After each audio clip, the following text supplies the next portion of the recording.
But the nightingale understood the secret of the student's sorrow, and she sat silent in the oak tree and thought about love. Suddenly she spread her brown wings and flew up into the air. She passed through the wood like a shadow, and like a shadow she flew over the garden. In the center of the lawn was standing a beautiful rose tree, and when she saw it, she flew over to it and said, "Give me a red rose, and I will sing for you my sweetest song." But the red rose shook its head. "My roses are white," it answered, "whiter than the snow upon the mountains. But go to my brother who grows round the old sundial, and perhaps he will give you what you want."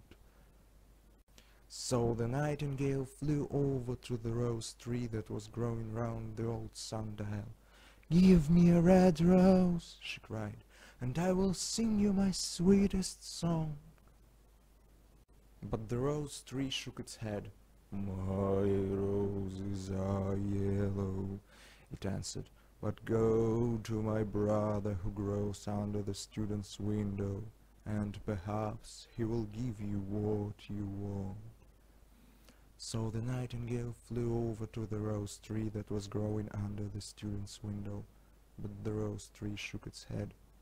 "My roses are red," it answered, "but the winter has frozen my buds, and the storm has broken my branches, and I shall have no roses at all this year." "One red rose is all I want," cried the nightingale. "Only one red rose. Is there no way how to get it?"